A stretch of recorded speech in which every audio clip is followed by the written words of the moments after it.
Do you understand the power and the significance of influence in your entrepreneurial mission?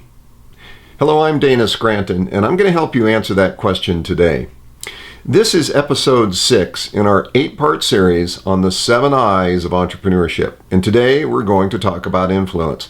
Now, prior to this episode, we have covered the other I's up until this point. Influence is the 5th in the 7.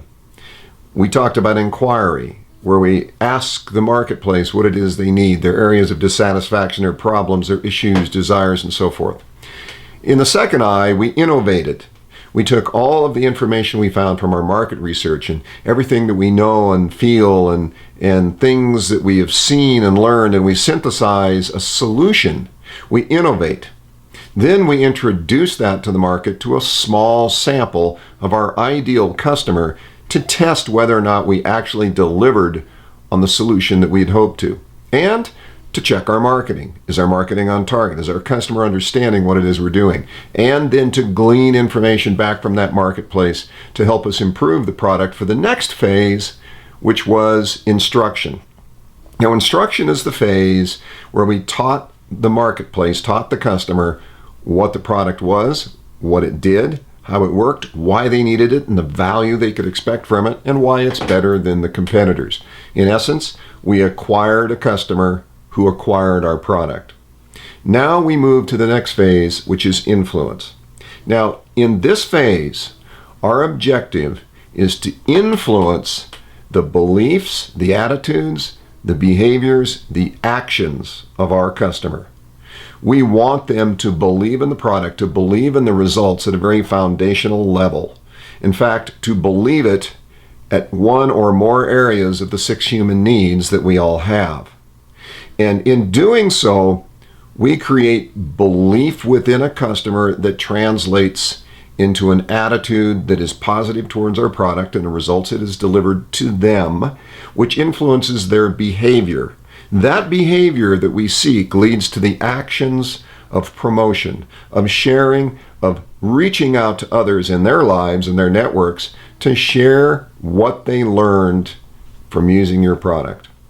Now, this is important for a number of reasons, and it's not just about expanding your sales and your market penetration. It's about reaching more people to add value, and doing so through a loyal, evangelical population of customers. That's the role of influence. That's what you seek to do. And influence logically follows instruction, because in that instruction phase, we taught them all about the product and the value and everything that led them to purchase it. Now it's their turn. In this process, you as an entrepreneur have the opportunity to really work with the customer on a personal level. Now, I'm not talking about calling them on the phone or meeting with them over lunch.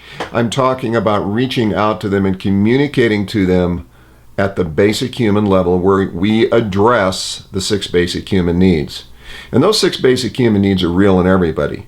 You know, for example, you have certainty, you have significance, you have growth, you have connection, you have contribution. You have a variety of these 6 needs that people want in their lives. They desire closure. They desire to know that they matter. And so your product is an opportunity for them to achieve one or more of those areas in their lives. And your mission in your influence plan is to teach them exactly how to do that. And you do it in a way that is comfortable to them. You communicate with them, you stay in touch, you tell them about the value that they have received as well as others, and you participate in their life by showing them how others have improved their lives. And this is social proof to a certain extent, but what it really boils down to is you caring enough about them to address their basic needs in a form that is natural to you, whatever that may be. Now, when you do this, you create change. You create a swelling change in the world that derives from the very best source that you could hope for, your customers. So, as an entrepreneur, this is an opportunity for you to really fulfill your mission, to reach out and help others to help others. So that's the role of influence. And influence is a very deliberate step in our 7 I's. Now, where we go from here is to yet another powerful step.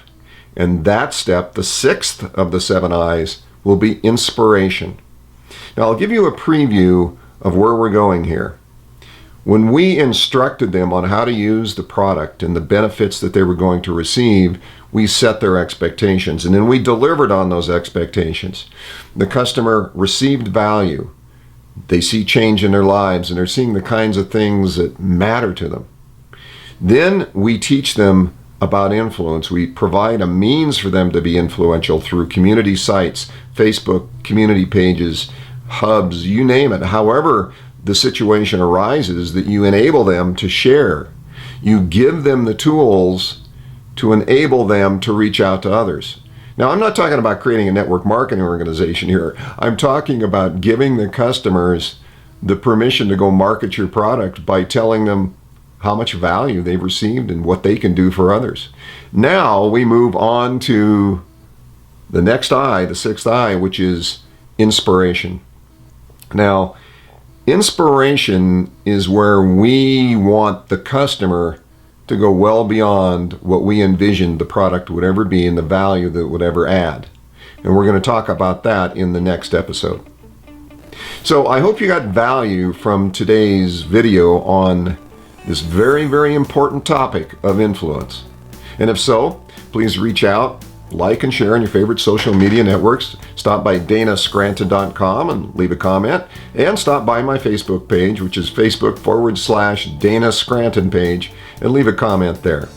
So until our next episode, live with purpose, live with passion, and reach out and influence the world in a positive way.